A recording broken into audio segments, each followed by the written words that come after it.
Hey guys, good morning. कैसे हैं आप सभी? आई होप आप सभी बहुत अच्छे होंगे और अपने काम को निरंतर रूप से कर रहे होंगे, बिल्कुल मेरी तरह। जी हाँ फ्रेंड्स, आप सभी के समक्ष में आ गई हूँ।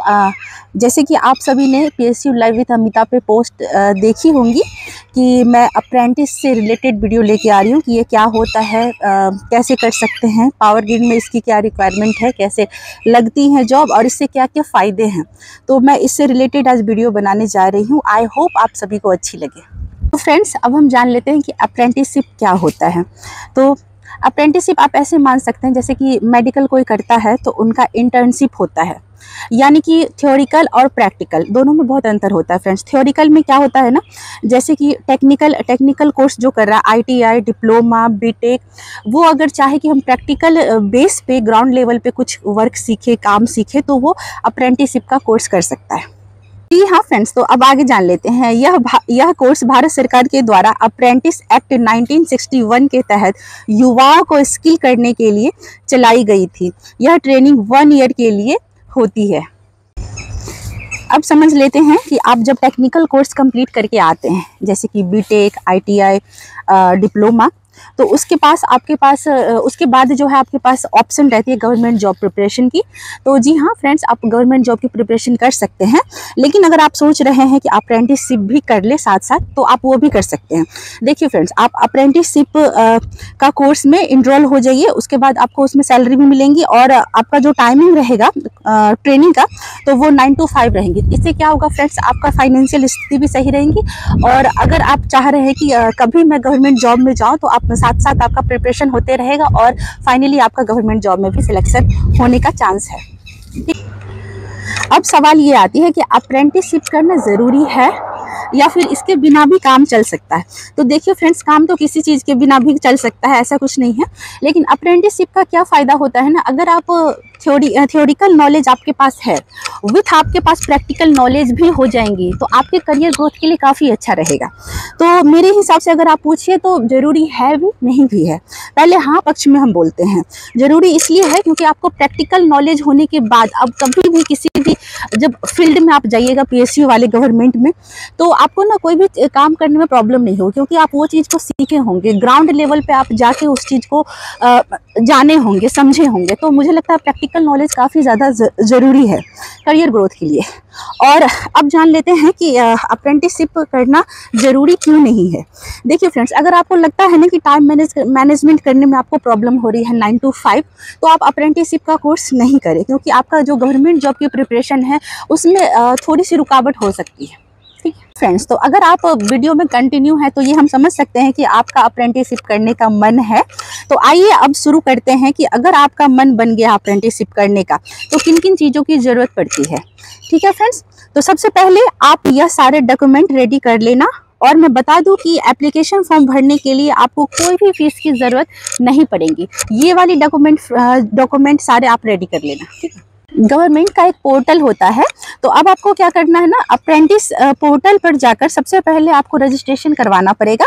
देखिए फ्रेंड्स, ITI वालों के लिए और डिप्लोमा बीटेक वाले के लिए अलग अलग पोर्टल होता है, ये आप पहले समझ जाइए। ठीक है, उनके लिए जान लेते हैं ITI वाले, बीटेक वाले और डिप्लोमा वाले का क्या प्रोसेस है अप्लाई करने का। तो देखिए, ITI वाले का भारत सरकार का जो पोर्टल होता है उसमें अलग पोर्टल होता है, और जो डिप्लोमा वाले और बीटेक वाले जो है उनका अलग पोर्टल होता है। तो सबसे पहले ये तीनों उस पर जो पोर्टल है उस पर अप्लाई करेंगे। अप्लाई करने के बाद वहाँ से एक रजिस्ट्रेशन नंबर मिलेगी। उसी रजिस्ट्रेशन नंबर के थ्रू आप किसी भी भारत के किसी भी PSU में अप्लाई कर सकते हैं। उसी बेस पे आपको अप्रेंटिसशिप के लिए नंबर मिलेंगे और उस बेस पे आप कहीं भी आप अप्लाई कर सकते हैं। जानते हैं, अगर आपको पावर ग्रिड से अप्रेंटिसशिप का कोर्स करना है तो उसके लिए भी ये वाली प्रोसेस है फ्रेंड्स, अब गौर से सुनिएगा। उसके लिए आप क्या कर सकते हैं, जैसे आपको जो गवर्नमेंट पोर्टल से जो रजिस्ट्रेशन नंबर मिला है, उस नंबर को आप पावर ग्रिड के जो ऑफिशियल वेबसाइट है, साइट है, उस पर आप अप्लाई कर सकते हैं। जानते हैं, जब हम अप्लाई करेंगे तो उससे पहले ज़रूरी बातें, दो बहुत ज़्यादा ज़रूरी बातें हैं फ्रेंड्स, ध्यान से सुनिएगा। जो आपको गवर्नमेंट पोर्टल से रजिस्ट्रेशन नंबर मिला है, उनमें से एक ही कंपनी में आप अप्लाई कर सकते हैं। पावर ग्रिड को 11 रीजन में डिवाइड किया गया है, ये है रीजन का लिस्ट। हाँ, तो 11 रीजन में डिवाइड किया गया है। सारे रीजन अपना अपना वैकेंसी निकालती है, तो जिसमें भी आपको इंटरेस्ट है, आपको लग रहा है कि नहीं मुझे पावर ग्रिड में आना चाहिए, तो जिस भी रीजन में आपको इंटरेस्ट है आप उसमें फॉर्म फिल कर सकते हैं। पावर ग्रिड में फॉर्म फिल करने के बाद आपके मार्क्स बेसिस पे पावर ग्रिड जो है आपका नाम शॉर्ट लिस्ट करेंगे। आपको मेडिकल के लिए और डॉक्यूमेंट वेरिफिकेशन के लिए पावर ग्रिड से मेल आएगा। तो अब जान लेते हैं पावर ग्रिड के मेल आने के बाद क्या प्रोसेस है। तो जब आपको पावर ग्रिड से मेल आ जाए तो आपको ना कुछ पेपर जो है, इम्पोर्टेंट पेपर, उनको अपने पास रख लेना है। आप जिस भी रीज़न से फॉर्म फिल किए हो उस रीज़न के हेडक्वार्टर में आपको लेके जाना है वो पेपर। तो पेपर क्या क्या है, तो सबसे पहले आपका जो ओरिजिनल सर्टिफिकेट है वो रख ले अपने पास, उसका जीरोक्स रख ले। अगर आप कैटेगरी बेनिफिट उठाना चाहते हैं तो आप कैटेगरी का जो वो है प्रमाण पत्र है आप वो रख ले, प्रमाण पत्र का जीरोक्स रख ले। और मेडिकल के लिए आपको मेडिकल सर्टिफिकेट की ज़रूरत पड़ेगी, मेडिकल फिट सर्टिफिकेट की ज़रूरत पड़ेगी। तो आप किसी भी सरकारी MBBS डॉक्टर से मेडिकल सर्टिफिकेट बनवा ले और वो भी आप अपने पास रख ले, तब आप RHQ जाए। डॉक्यूमेंट सबमिट करने के बाद पावर ग्रिड आपको फाइनल मेल करेंगी ट्रेनिंग ज्वाइन करने के लिए। पावर ग्रिड में ट्रेनिंग के दौरान आपको बहुत सारी चीज़ सीखने को मिलेगी, जिसमें से एक आता है ट्रांसफार्मर रिएक्टर। आपने थ्योरी बेस्ड ट्रांसफार्मर रिएक्टर पढ़ा होगा, लेकिन यहाँ पे अगर आप आते हो सीखने प्रोसेस में तो आपको प्रैक्टिकल बेस्ड ट्रांसफार्मर रिएक्टर पढ़ने को मिलेगा, सीखने को मिलेगा। तो ट्रेनिंग के दौरान जैसे कि मैंने अभी बताया कि ट्रांसफार्मर रिएक्टर के बारे में आपको पढ़ाया जाएगा। तो इनके पार्ट्स होते हैं, इनके क्या क्या पार्ट्स होते हैं, कंजर्वेटर क्या होता है इसमें ये सीखने को मिलेगा, ट्रांसफार्मर में हम तेल क्यों प्रयोग करते हैं ये सीखने को मिलेगा, रेडिएटर क्या होता है, सिलिका जेल क्या होता है, उसके बाद आपका सर्किट ब्रेकर क्या होता है, आइसोलेटर क्या होता है, ये सब आपको प्रैक्टिकल बेस सीखने को मिलेगा। तो आपको ज़्यादा नॉलेज गेन होगी क्योंकि आप वो प्रैक्टिकल चीज़ कर रहे हो। के दौरान कितना स्टेपन मिलेगा, तो ITI वालों के लिए जो स्टेपन है वो 13,500 है, प्लस आपको 2500 जो है वो अगर पावर ग्रिड रूम प्रोवाइड कर देती है तो नहीं मिलेंगी, अगर रूम प्रोवाइड नहीं करती है तो as a rent room rent आपको 2500 मिलेंगी। ठीक है। और अब जान लेते हैं डिप्लोमा के बारे में। डिप्लोमा देखो इलेक्ट्रिकल हो और सिविल है, दोनों का हम जान लेते हैं। तो यहाँ डिप्लोमा वालों को आपको स्टेपन जो है 15,000 मिलेंगी, प्लस 2500 आपका रूम रेंट मिलेंगी। इसमें भी सेम प्रोसेस वही है।